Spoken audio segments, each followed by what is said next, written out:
Dans une banlieue de Madrid, un père et son fils jouent au foot. Lève-toi, ne va pas trop vite. Allez, tire plus fort. Une fin d'après-midi banale en famille.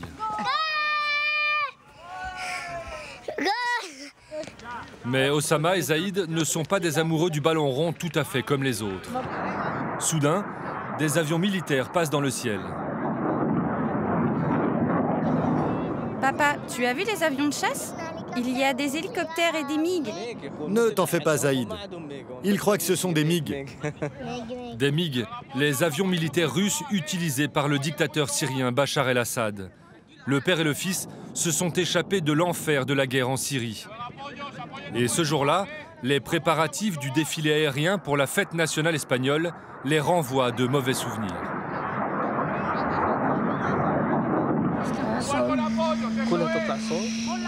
Ils volent comme ça, très bas. Pourquoi ce ne serait pas des MiG? Je t'ai dit que les MiG, c'était juste en Syrie. Aujourd'hui, le monde entier connaît les réfugiés Osama et Zaïd à cause de ça. Le croche-pied d'une journaliste hongroise.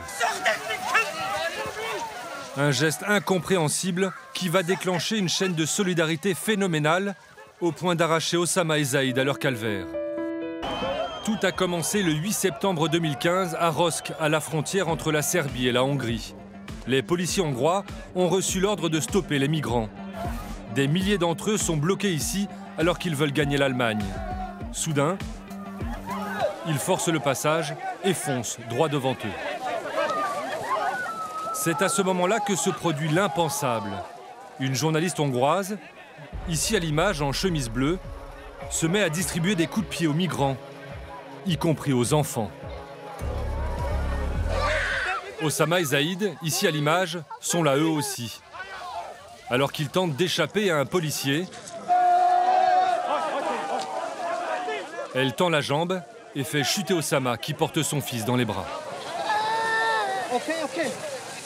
Le petit Zaïd est choqué. Ces images ont fait le tour du monde. En Espagne, le président d'un centre de formation de football se rend compte qu'Osama est l'entraîneur d'une équipe de foot syrienne de première division.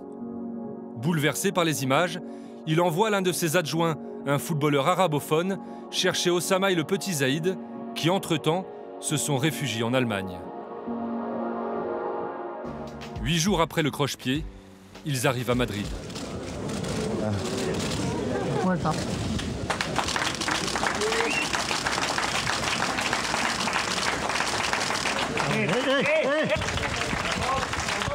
Ils sont enfin en sécurité.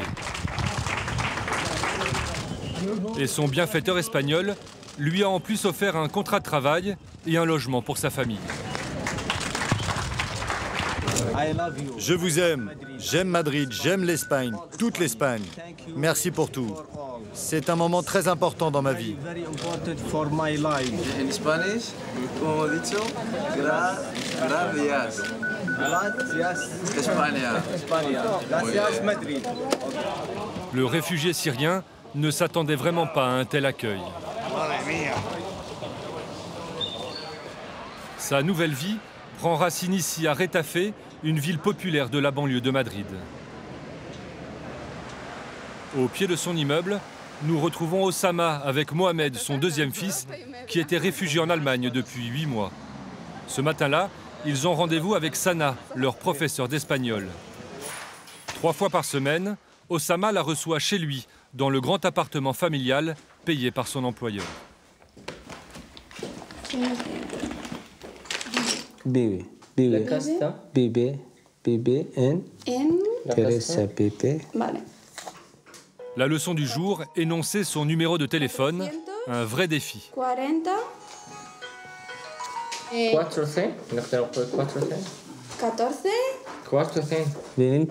26. Au début, c'était très compliqué, mais maintenant, je commence à comprendre un peu. Ah bon, tu comprends? Je comprends un tout petit peu.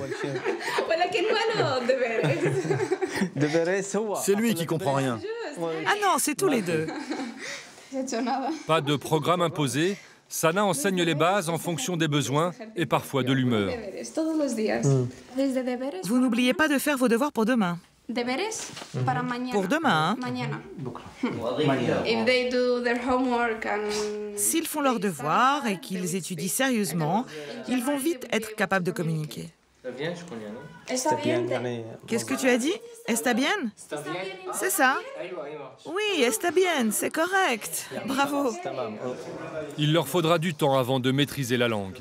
En attendant, Osama et Mohamed filent à l'école du quartier récupérer Zaïd. Osama est un peu inquiet. C'était aujourd'hui son premier jour d'école. Salut mon grand. Ce matin, il pleurait, mais là, ça a l'air d'aller. Je suis content.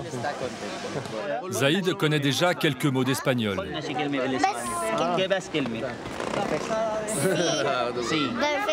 Perfecto. Ramos. Sergio Ramos, le joueur du Real Madrid. Tu as essayé de parler avec les autres élèves? Non, eux m'ont beaucoup parlé, mais j'ai rien compris. Pour Marisol, la maîtresse, l'arrivée de Zaïd dans la classe a été l'occasion d'un cours de géographie. Au début, ça a été dur pour lui. Il pleurait. On a parlé de ce qui se passe dans son pays. Et on a repéré la Syrie sur la carte avec les copains. Tu t'en souviens? Après, il a voulu jouer au ballon dans la cour.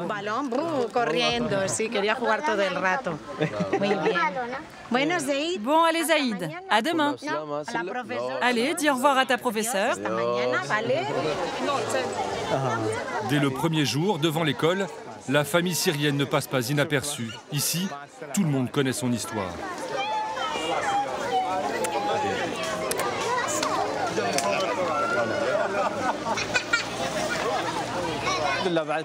Ici, ils sont vraiment tous gentils. Ils sont très chaleureux. Ils me proposent leur aide. Zaïd est redevenu un enfant ordinaire, enfin. Mais il y a encore une ombre au tableau. Sa mère est toujours bloquée dans un camp de réfugiés en Turquie avec ses deux autres frères.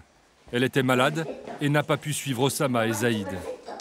Selon la loi espagnole, Osama ne pourra faire venir sa femme que dans 1 an, même si, avec l'aide de son employeur, il se démène pour les accueillir plus tôt. Le petit garçon réclame de plus en plus sa mère. Tous les jours, le père et le fils l'appellent au téléphone. Hello, maman. Un rituel important de la journée. شلونتي ماما؟ مشتاقة لك أمتى تجي ماما والله مشتاقة لك.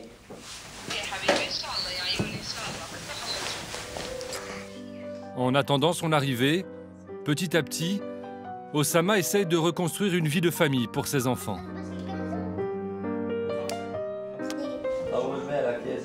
Arrête, papa, arrête. Mais tu me fais mal aux oreilles. C'est la semaine de tous les changements pour Osama. Après la première matinée d'école de son fils, il doit maintenant affronter une autre grande nouveauté. Il part travailler. Le centre de formation d'entraîneur qu'il a embauché est à 10 minutes à pied de chez lui. Vous savez, je ne me suis jamais vraiment arrêté de travailler. Je n'avais pas de salaire pour ça, mais en Turquie, où j'étais avant de venir ici, j'ai monté une équipe avec des joueurs syriens. On l'a appelée l'équipe de l'espoir. Bonjour, bonjour. Osama est accueilli par ses nouveaux collègues et le directeur de cette entreprise qui forme chaque année 4000 entraîneurs. Bouleversés par les images du croche-pied, Conrado et son frère ont offert un poste à Osama dès qu'ils ont appris qu'il était entraîneur en Syrie.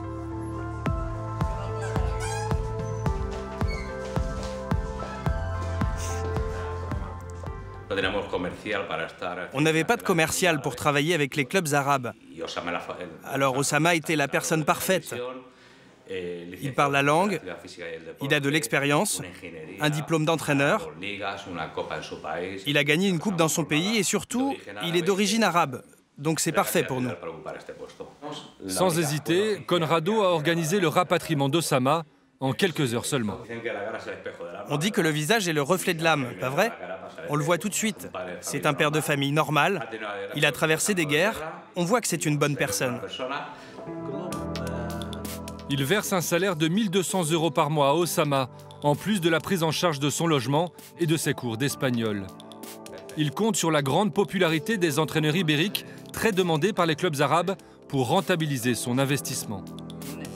Pour le moment, Osama est chargé de vendre des sessions de formation d'entraîneurs à ses clubs et de contacter des footballeurs arabophones qui seraient susceptibles de venir jouer en Espagne. J'ai des contacts en Jordanie, au Liban, en Irak, en Arabie Saoudite.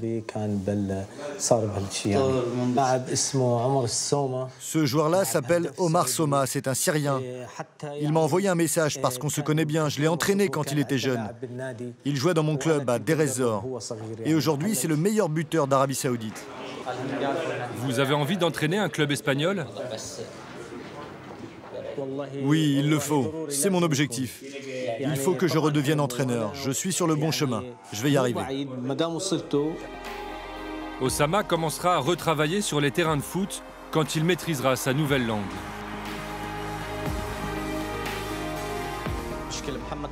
Le lendemain, nous le retrouvons pour un nouveau cours d'espagnol. Cette fois-ci, Sana a décidé de l'immerger dans la ville. Il commence par un magasin. Professeur Sana, vous pouvez venir? Ça, ce serait bien pour Zaïd? Pour l'école? Le cartable bleu? Oui, il est très bien. Il en a profité pour acheter un cartable pour son fils, comme n'importe quel père de famille. Et maintenant, direction le kiosque à journaux. Osama s'informe régulièrement de l'évolution de la situation dans son pays en guerre. Deir ez-Zor, c'est là où j'habitais. Après, on est parti à Raqqa et on est passé en Turquie. Aujourd'hui, sa ville, sa maison sont occupées par les combattants de Daesh. Comment dit-on réfugié en espagnol? C'est épouvantable de voir tous ces migrants. Ça me rend triste, tous ces gens qui fuient leur pays. Osama a quitté la Syrie quand le régime de Bachar el-Assad a bombardé sa ville. Il n'est pas certain aujourd'hui d'y retourner un jour. Allez, on prend un petit déjeuner? Un petit déjeuner sur une terrasse au soleil, l'occasion de découvrir la tapa la plus célèbre d'Espagne. Ça, c'est une tortilla. Il y a des pommes de terre, des œufs et un peu d'oignon. Après les horreurs de la guerre, Osama profite de chaque instant de sa nouvelle liberté. Mais le conte de fées ne sera parfait que lorsque sa femme l'aura rejoint en Espagne.